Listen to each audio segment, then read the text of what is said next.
Special Session is the third episode of the first season of Good Advice. This is directed by Barnet, Kellman, and as always there will be spoilers from now as I go through the episode and share some thoughts. And it's a really good episode with some really great moments. It starts off with Susan encouraging a patient to hit a dummy during a therapy session, and Susan gets thwacked in the head. I didn't see it coming. I feel like I should have seen it coming, but because I didn't, it was pretty entertaining. We then find out that Jack is unable to pay his rent for the building, for the room in the building, and I'm not sure what they're going to do with this. This is because he has a gambling problem, and at the moment they haven't really done anything too serious with it. I feel like it was only established in the previous episode, if I remember correctly, and I'm wondering if they're going to go and take a really serious angle with it, or if it's always just going to be a kind of subplot that they never really develop. I'm keen to see what happens there, because it could really drag the mood down, but it's also a really important topic, so very keen to see what happens. Susan then comes in and she's wearing pink slippers. She's forgotten her shoes. But then her son arrives and he's brought her shoes for her, which is absolutely adorable.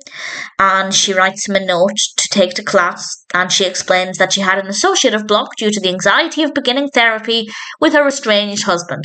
And we learn that she's meant to be meeting Joey later on today for their first marriage counselling session. And I have no idea.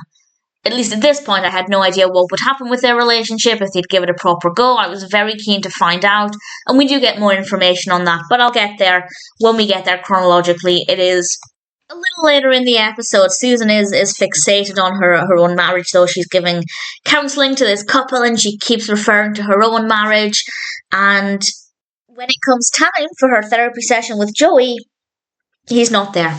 He hasn't turned up, and needless to say, she's really frustrated. And then Artie learns that Jack is 2 months late behind the rent, so it's not the happiest atmosphere. And Susan, we do get a slightly more serious look at Jack's gambling when Susan refuses to give him any money, and she tells Artie that by giving him this leeway to pay the rent late, it's kind of enabling his gambling because it's giving him an out. And they do touch upon it slightly, but again, I don't know how deep they're going to get with this, and I'm very keen to find out. It would be unrealistic if Jack just kind of suddenly was cured of his gambling addiction, but at the same time it could really make things quite heavy. So I'm interested to see what happens there.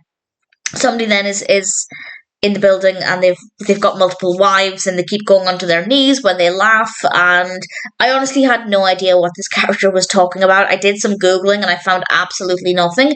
So if anybody watches this and understands what they're talking about, I'd love to know, because I was completely clueless. It wasn't the most entertaining, but the going on the knees when they laugh I did think was pretty well done.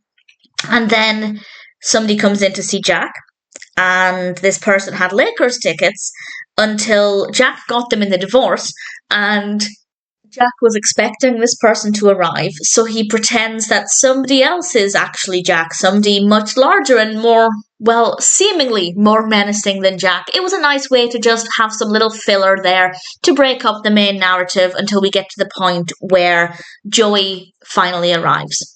No real explanation offered, and needless to say, Susan is very angry at him.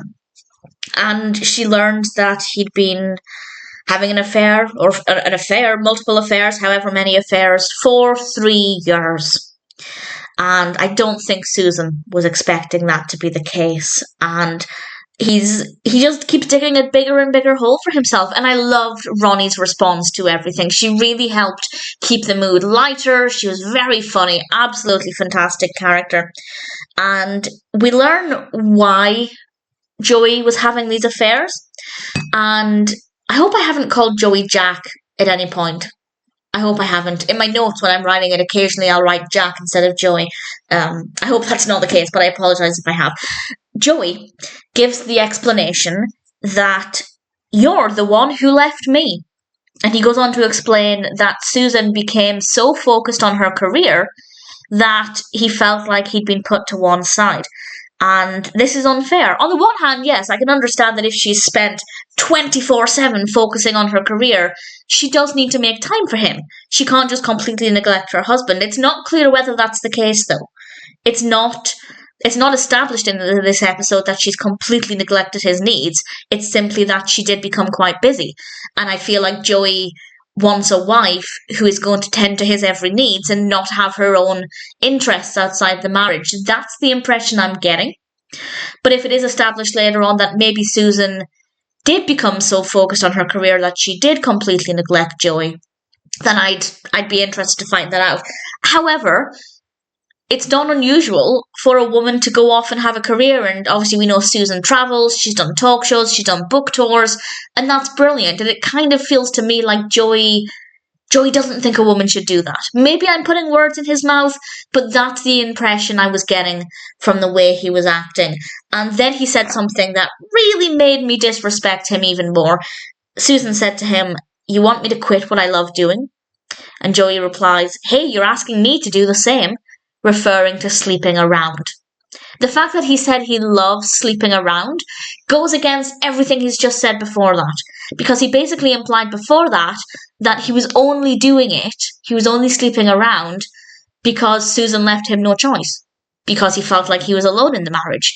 But by saying he loves doing it, that completely counteracts that point, and I feel like at that point we'd passed the point of no return, and Artie and Jack end up having to hold Susan in the air because she lunges for Joey. And Shelley Long always impresses me with her physical comedy. The way she moves her body around is just so fantastic, and we definitely get some comedy there, but it's also quite a serious moment because she's just completely torn apart by everything that Joey is saying. So very funny, but also kind of moving at the same time. And she realises once Joey leaves that her marriage is over. And I have to say, from my perspective as a viewer, I am kind of glad about that.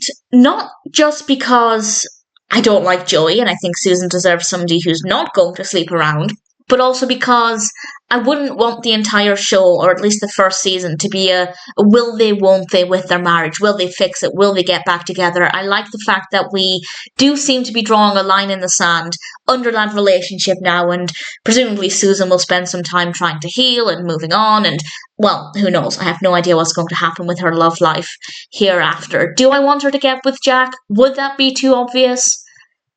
I think that would be too obvious, and I don't want it to happen. But if that did start to happen, I don't think it would be the worst thing in the world. So I have no hopes at this point for Susan's relationships or lack thereof. I don't know what to expect, and I don't know what I want. And I think that's probably the best position to be in because I'm open to anything. I don't want her to get back with Joey, but other than that, I'm just keen to see what happens next. And I'm really looking forward to it. Really thoroughly enjoying Good Advice so far. And thankfully, Special Session was a really great episode.